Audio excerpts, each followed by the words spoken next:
Okay, dear students, in last class we already learnt about the introduction about the English syllabus and grammar. Okay, ಪ್ರಿಯ ವಿದ್ಯಾರ್ಥಿಗಳೇ, ನಾವು already last ಕ್ಲಾಸಲ್ಲಿ English first PU English course ಬುಕ್ಕಲ್ಲಿ ಇರುವಂಥ syllabus ಬಗ್ಗೆ already discussion ಮಾಡಿದ್ವಿ. I hope ಎಲ್ರಿಗೂ ಅದು ಅರ್ಥ ಆಗಿದೆ ಅಂತ ಅಂದ್ಕೊಂಡಿದ್ದೀನಿ. Okay, today I am going to deliver the first lesson your syllabus, the gentlemen of the general, written by Jomo Kenyatta. Today I am going to just introduce the author and introduction about the lesson and pre-reading activity. Okay, first, before I will start the lesson, first introduce the author. Look at that. A note on the author, Jomo Kenyatta. Okay, the lesson written by Jomo Kenyatta. Jomo Kenyatta was born in 1893 and died in 1978. Was an African political leader, first president of Kenya, 1964 to 1978. Jomo Kenyatta was an African political leader. African country, one of the famous political leader, ರಾಜಕೀಯ ಒಬ್ಬ ಮುಖಂಡರು ಕೂಡ ಅವರು, and also first president of ಕೀನ್ಯಾದವರು first president ಆಗಿದ್ರು. ಯಾರು? ಯೋಮೋ Kenyatta ಅವರು. ಎಲ್ಲಿಂದ ಎಲ್ಲಿವರೆಗಪ್ಪ ಅಂದ್ರೆ 1964 ಟು 1978 ವರೆಗೂ ಅವರು ಫಸ್ಟ್ ಪ್ರೆಸಿಡೆಂಟ್ ಆಫ್ ಕೀನ್ಯಾ, ಮೊದಲ ರಾಷ್ಟ್ರಪತಿಯಾಗಿ ಅವರು ಸೇವೆಯನ್ನ ಸಲ್ಲಿಸಿದ್ದಾರೆ. ಯಾರು? ಯೋಮೋ Kenyatta. He was one of the earliest and best known African nationalist leader. ನೋಡಿ, Jomo Kenyatta was one of the famous African political leader and also first president of Kenya. one of the famous ರಾಜಕೀಯ ಮುಖಂಡರು ಕೂಡ ಹೌದು, and also ಮೊದಲ ರಾಷ್ಟ್ರಪತಿಯಾಗಿ Kenya ದೇಶದಲ್ಲಿ ಅವರು ಆ ಸೇವೆಯನ್ನ ಸಲ್ಲಿಸಿದ್ದಾರೆ. ಎಲ್ಲಿಂದ ಅಂತಂದ್ರೆ 1964 ಟು 1978. ಕಿಕ್ಯೂ ಮೀನ್ಸ್ ಒಂದು ಜನಾಂಗದ ಹೆಸರು, ಕೀನ್ಯಾದಲ್ಲಿ ಬರೋದು ಜನಾಂಗದ ಹೆಸರು. ಆ Kikuyu one of the earliest and best known African nationalist leader. ರಾಷ್ಟ್ರ ಮಟ್ಟದಲ್ಲಿ ಅವರು ಆ ಒಂದು ಮುಖಂಡರಾಗಿ ತಮ್ಮ ಸೇವೆಯನ್ನು ಸಲ್ಲಿಸಿದ್ದಾರೆ. ಅಂದ್ರೆ ತಮ್ಮ ಚಟುವಟಿಕೆಗಳ ರಾಜಕೀಯ ಮುಖಂಡರಾಗಿ ಅವರು ರಾಷ್ಟ್ರ ಮಟ್ಟದಲ್ಲಿ ಅವರು ತುಂಬಾನೇ ಹೆಸರನ್ನ ಮಾಡಿರುವಂತಹ ಒಬ್ಬ ಫೇಮಸ್ ಪರ್ಸನ್ ಅಂತ ಹೇಳ್ಬೋದು. ಯಾರನ್ನ? ಯೋಮೋ ಕೆನ್ಯಾಟ್ಟಾ ಅವರು.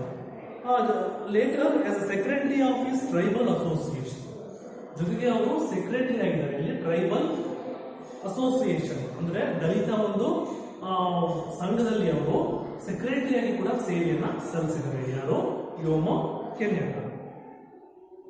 ಎಷ್ಟರಲ್ಲಿ ಅಂದ್ರೆ 1928 ಅಲ್ಲಿ ಅವರು secretary of the tribal association ಅಲ್ಲಿ ಅವರು ಸೆಕ್ರೆಟರಿ ಆಗಿ ಸೇವೆಯನ್ನು ಸಲ್ಲಿಸಿದ್ದಾರೆ. ಈ campaign for land reform and African political rights. ನೋಡಿ, Jomo Kenyatta was one of the famous political leader, first president of Kenya, and also one of the earliest and best known African nationalist leader, as a secretary of the tribal association, and also he campaigned for land reform. ಜೊತೆಗೆ ಅವರು land reform, ಭೂ ಸುಧಾರಣೆಯ ಬಗ್ಗೆ ಅವರು ಕೂಡ ಅವರು ಹಲವಾರು ಕಡೆ ಹೋಗಿ ಪ್ರಚಾರವನ್ನು ಕೂಡ ಮಾಡಿದ್ದಾರೆ, ಲ್ಯಾಂಡ್ ರಿಫಾರ್ಮ್ಸ್ ಬಗ್ಗೆ ಅಂತ ಹೇಳ್ಬೋದು.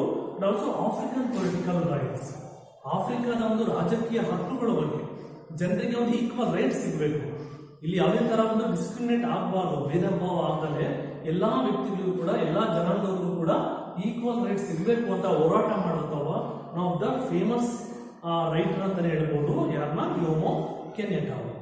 ಯಾಕಂದ್ರೆ ನಾವು today we can see so many discrimination. Okay, so many discrimination, likewise gender discrimination, racial discrimination, and also casteism. Okay, these are all we can see in our society. Okay, but Jomo Kenyatta is also one of the famous nationalist leader and also secretary of his tribal association. In 1948, he campaigned for land reform and African political rights. This is the small introduction about the author Jomo Kenyatta. Understood? Okay. Next, we move towards the pre-reading activity. ನೋಡಿ, pre reading ಆಕ್ಟಿವಿಟಿಯಲ್ಲಿ narrate a story from Panchatantra where good prevails over evil ಅಂತ ಒಂದು ಕೇಳಿದರೆ ನಿಮ್ಮ ಒಂದು ಆಕ್ಟಿವಿಟಿ ಇದೆ ಮಾಡಬೇಕು. Panchatantra already heard the name Panchatantra.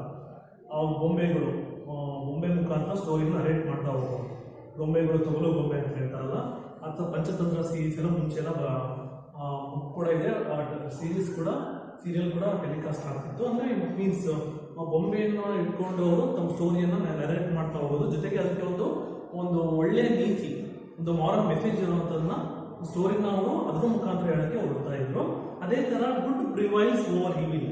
Prevail means ಅಂದ್ರೆ ಗೇನ್ ಮಾಸ್ಟ್ರಿ, ಅಂದ್ರೆ ಪ್ರಬಲ ಅಂತ ಹೇಳ್ಬೋದು, ಗೇನ್ ಮಾಸ್ಟ್ರಿ. ಅಂಡ್ ಈವಿಲ್ ಅಂದ್ರೆ ಹಾರ್ಮ್ಫುಲ್, ಕೆಡಕು. ಒಳ್ಳೇದು ಮತ್ತು ಕೆಡಕು ಎರಡೂ ಕೂಡ ಸಮಾಜದಲ್ಲಿ ಇದ್ದೇ ಇರುತ್ತೆ. ಸಮಾಜ ಅಂತಂದ್ಮೇಲೆ ಒಳ್ಳೇದು ಇರಬೇಕು, ಕೆಟ್ಟದ್ದು ಇರಬೇಕು.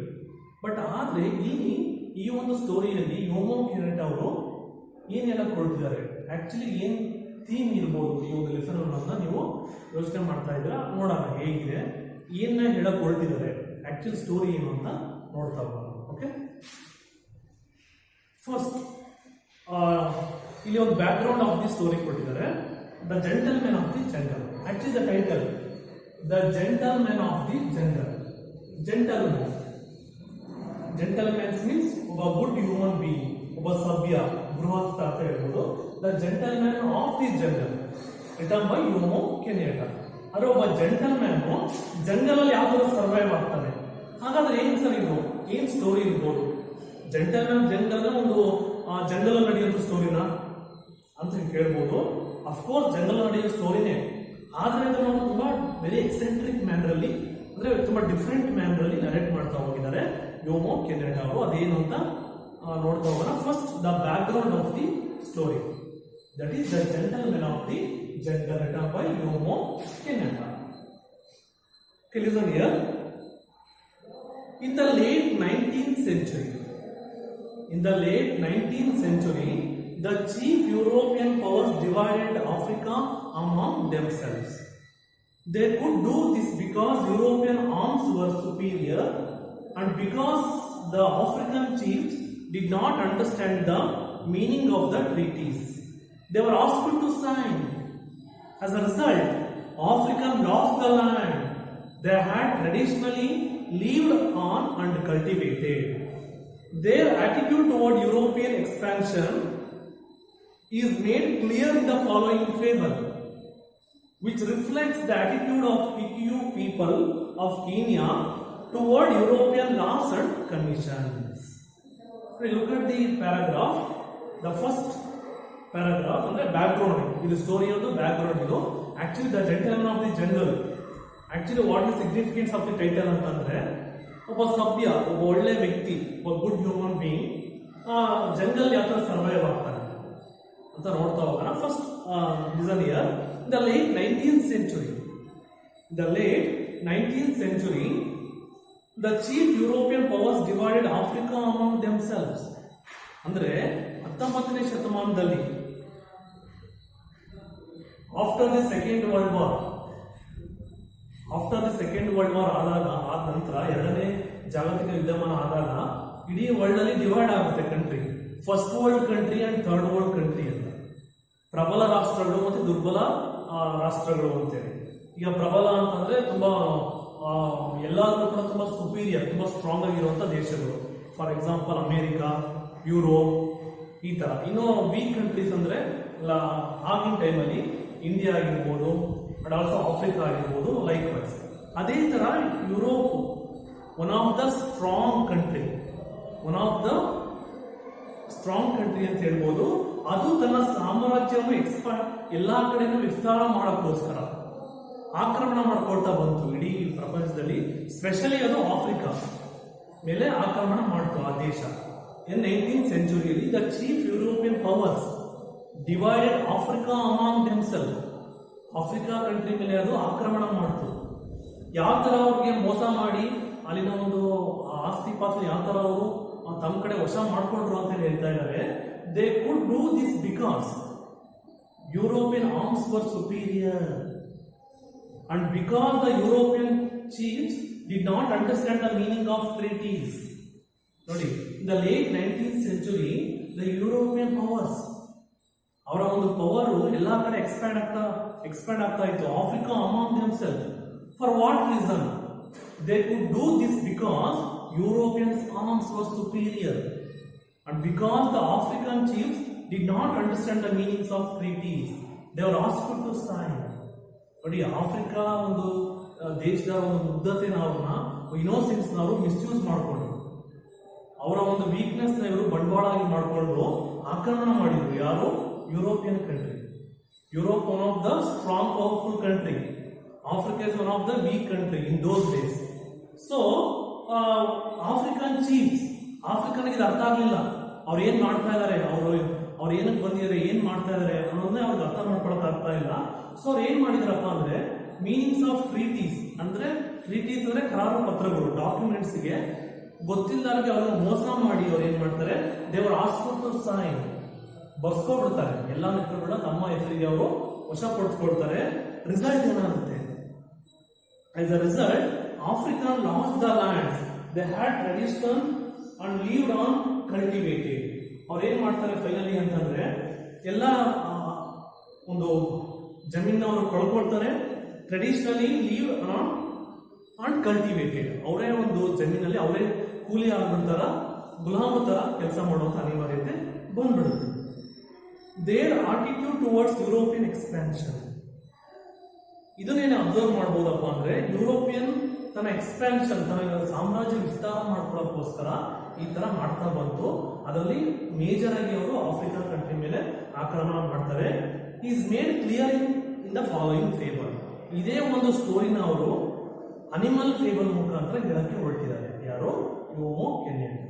Following fable which reflect the attitude of Kikuyu people. Kikuyu ಅನ್ನೋ one of the tribe people, ಒಂದು ಜನಾಂಗದ ಹೆಸರು ಕೀನ್ಯಾ ದೇಶದಲ್ಲಿ. ಅವ್ರ Kenya towards European laws and commission.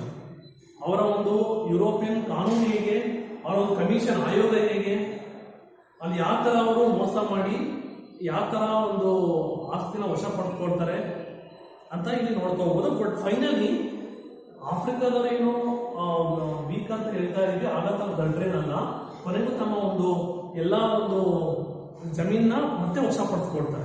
ಅದು ಹೇಗೆ, ಯಾವ ತರ ಅಂತೇಳಿ ನಾವು ನೆಕ್ಸ್ಟ್ ಸ್ಟೋರಿ ನೋಡ್ತಾ ಹೋಗ್ಬೋದು. ಆದ್ರೆ ಇಲ್ಲಿ ಇದೇ ಒಂದು ಸ್ಟೋರಿನ ಅನಿಮಲ್ ಫೇಬಲ್ ಮುಖಾಂತರ ಹೇಳಕ್ ಕೊಟ್ಟಿದ್ದಾರೆ ಯೋಮೋ ಕೆನ್ಯಟ. ಯಾವ ತರ ಅಂತಂದ್ರೆ ಈ ಸ್ಟೋರಿಯಲ್ಲಿ ಎರಡು ಮೇನ್ ಕ್ಯಾರೆಕ್ಟರ್, ಒಂದು ಎಲಿಫೆಂಟ್, ಒಂದು man. Elephant, man. Elephant is the symbol of Europeans. Elephant ಇಲ್ಲಿ ಯಾರು ರೆಪ್ರೆಸೆಂಟ್ ಮಾಡುತ್ತೆ? ಯುರೋಪಿಯನ್ಸ್ ನ ರೆಪ್ರೆಸೆಂಟ್ ಮಾಡುತ್ತೆ. And the man represents the African. The man represents the Africa. Okay, the elephant represents the Europe. Okay, ಅದು ಯಾವ ತರ, ಹೇಗೆ, ಏನ್ ಸ್ಟೋರಿ ಇರ್ಬೋದು, ಯಾವ ತರ ಅದನ್ನ ಅನಿಮಲ್ ಫೇಬಲ್ ಮುಖಾಂತರ ಹೇಳಕ್ ಕೊಡ್ತೀರ ಅನ್ನೋದನ್ನ ಡೀಟೇಲಿಂಗ್ ನಾನು ನೆಕ್ಸ್ಟ್ ಕ್ಲಾಸ್ ಅಲ್ಲಿ ಹೇಳ್ತೀನಿ. Remaining I will discuss in the next class. Okay, thank you so much.